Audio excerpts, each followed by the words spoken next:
시청자 여러분 안녕하십니까? 이영풍TV입니다. 한동훈 당대표를 만난 윤석열 대통령. 이런저런 고민이 많이 깊어질 것 같은데요. 부산에 내려가서 돌을 던져도 맞고 가겠다. 이렇게 강력한 돌파 의지를 확인했습니다. 부산에 있는 그 큰 사찰이 있습니다. 금정구에 있는 범어사에 가서 그 스님들을 만나고 하는 자리에서 이런 이야기를 했습니다. 이 범어사는 부산 금정구에 있는데 이번 그 금정구청장 선거에서 금정구청장 국민의힘 후보가 당초 예상과는 달리 한 20% 이상 큰 표 차이로 당선이 됐습니다. 그래서 거기 어떤 지역 주민들과 인사도 하고 또 부산의 뭐 초량시장에 가서 지역에 있는 상인들과 직접 소통하는 그런 자리를 가졌었는데 범어사를 가서 이런 이야기를 했습니다. 윤석열 대통령이 여러 힘든 상황이 있지만 업보로 생각하고 나라와 국민을 위해서 좌고우면하지 않고 일할 것이다. 돌을 던져도 맞고 가겠다. 20여 년 전 부산에서 근무를 했고 떠나서도 금정산을 등산하면서 이곳을 여러 차례 방문했다. 어제 부산에 비가 온 모양인데요. 비 오는 날 부처님을 뵈니 좋다. 이런 이야기를 한 것 같습니다. 그래서 이 발언은 지금 뭐 이재명 민주당과 조국당 등이 또는 뭐 촛불행동 이런 세력들이 급진 좌파 세력들이 김건희 여사를 물고 늘어지잖아요. 결국은 본질은 김건희가 아니고 윤석열 정권 탄핵이죠. 김건희 여사는 그냥 윤석열 정권을 탄핵시키기 위한 그 문 여는 열쇠에 불과하고 사실은 윤석열 정권을 탄핵시켜서 정권 자체를 무너뜨리고 하는 게 그게 본질이죠. 그래서 윤석열 대통령 입장에서는 김건희 여사와 관련한 논란을 피하지 않겠다. 이런 강력한 본인의 의지를 천명한 것으로 보입니다. 자, 그리고 범어사 방문에 앞서서 그 부산 국제여객터미널이라고 있습니다. 크루즈선 들어오는 거기에 가서 자원봉사대회 개막식에도 참석했어요. 이 자리에서 윤석열 대통령은 뭐라고 했냐면 부산은 선한 연대의 힘을 확인할 수 있는 최적의 장소다. 그리고 이미 약속돼 있었던 부산 지역 국회의원들하고의 식사 자리는 취소해 버렸어요. 그리고 거기에 있는 어떤 자원봉사자들 격려하고 그 다음에 그 부산역으로 나가서 부산역 맞은편에 있는 초량시장에 가서 상인들이 엄청 모였었습니다. 초량시장에 가서 그 초량시장은 부산 동구에서 가장 큰 시장 중에 하나죠. 제가 그 부산 동구 출신이어서 잘 압니다. 자, 그래서 부산을 먼저 가서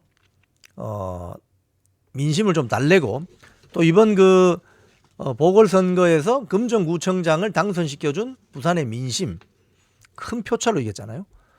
뭐 김어준의 여론조사 기관 그 꽃이라는 여론조사 기관에서는 뭐 마치 그 민주당 후보 김경지 후보가 국민의힘 윤일현 구청장 후보를 따돌렸다, 뭐 이긴다, 이런 식으로 이길 수 있다, 이렇게 여론조사 발표를 했는데 결국 뚜껑을 열어보니 20% 이상 차이가 나버린 거죠.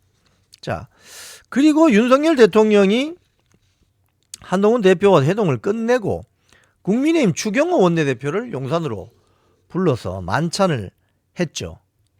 지금 이걸 보면은 어떤 느낌이 드냐 하면 한동훈 당대표가 지금 당대표의 역할을 전혀 좀 뭔가 잘 못하고 있으니까 굉장히 불안해 보이는 거죠.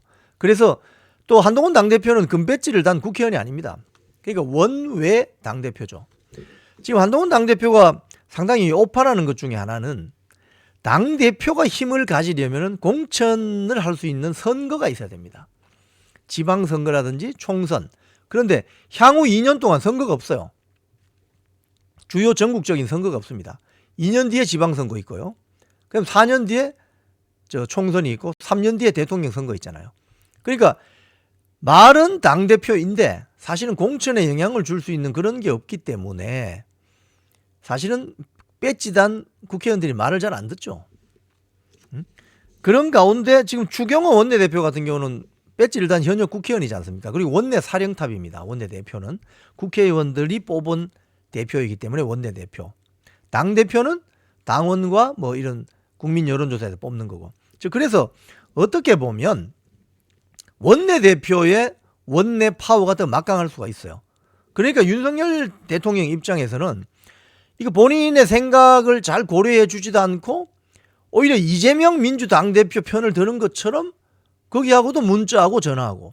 근데 지금 한동훈 당대표가 대통령하고 문자하고 전화한다는 소리 언론에 보도된 게 별로 없잖아요. 근데 이재명하고는 문자하고 전화하고 만나기로 약속하고. 이런 것들을 봤을 때 미덥지가 못하니까 바로 추경호 원내대표를 불러들인 거죠. 그래서 만찬장에서 이런저런 이야기를 하고 그렇게 하는 거죠. 자, 한동훈 당대표는 어제 면담이 끝나고 나서 그 친한계 의원들을 다 만찬을 하자고 해서 한 20명 정도 모았는데 여기서 뭐 여러 가지 설명을 한 것 같아요. 대통령과 있었던 그 면담 과정에 있었던 거. 거기서 이제 흘러나오는 말이 지금 중앙일보에 보도가 좀 돼 있습니다. 민심에 전혀 부합하지 않는 것이고 국민은 이를 매섭게 지켜보고 있다.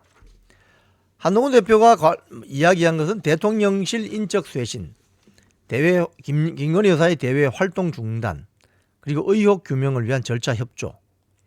즉 이걸 빌미로 해서 국정 주도권을 한동훈 당대표는 쥐려고 하는 거죠.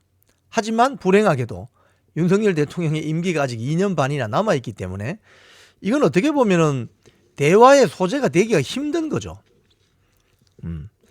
자, 그리고 이 대통령실도 윤석열 대통령의 발언을 비교적 자세하게 설명을 했어요. 대통령 그래서 이 한동훈 대표 측 친한계 의원들 사이에서 나오는 어떤 전언인 것 같습니다. 중앙일보 보도는 헌정 유린을 막아내고 정부의 성공을 위해 하나가 되기로 했다는 대통령실 관계자의 발언을 문제 삼았다는 거예요. 왜 문제 삼느냐? 한동훈 대표는 헌정 중단의 위기를 막아내기 위해서는 민심을 받아들이고 지금 김건희 여사 문제 등 여러 문제를 확실하게 해결해야 한다는 취지로 대통령에게 말했는데 대통령실에서는 마치 공동으로 막아내기로 한 것처럼 알렸으니까 황당하다. 근데 이런 반응을 내놓는 게 오히려 황당하지 않습니까? 윤석열 대통령과 집권 여당의 당대표는 힘을 모으고 지혜를 모아야 되는 거 아니에요? 그리고 뭐 구체적으로 이 정리해야 될 인적 쇄신 대상자 명단을 8명을 거론을 했다고 해요. 뭐 등등 있습니다. 그리고 김건희 여사의 그 어떤 대외 활동 문제에 대해서도 거론을 했는데 윤석열 대통령 여기에 대해서는 지금 아내가 이미 많이 힘들어하고 있고 대외 활동에 대한 의욕도 없는 상태라 앞으로 보면 알게 될 것이다. 대외 활동을 많이 하지 않을 것이다. 지금 스트레스 받아서 관저에 좀 누워 있다는 거 아닙니까? 김건희 여사가. 자, 지금 어제 그 윤석열 대통령과 한동훈 당대표 사이의 면담 이후에 윤석열 대통령은 명확한 자기 입장을 밝혔습니다. 돌 던져서 맞더라도 가겠다. 정면 돌파하겠다. 이 소리죠. 윤석열 대통령은 후보 시절부터 기존의 그 정치권에 오래 몸을 담은 사람들과 달리 문제가 생기면 가서 풀고 문제가 생기면 바로 정면 돌파해버리는 그런 스타일입니다. 이번에도 그런 정면 돌파를 하겠다는 강한 의지를 피력했는데 앞으로 당정 관계가 어떻게 흘러갈지 그리고 한동훈 당대표가 여기에 대해서 어떻게 또 대응을 할지 이런 부분을 잘 살펴볼 필요가 있는데 윤석열 대통령의 정면 돌파 의지 많은 국민들이 지켜보고 관심을 가지고 응원도 하고 있습니다. 지금까지 이영풍TV였습니다.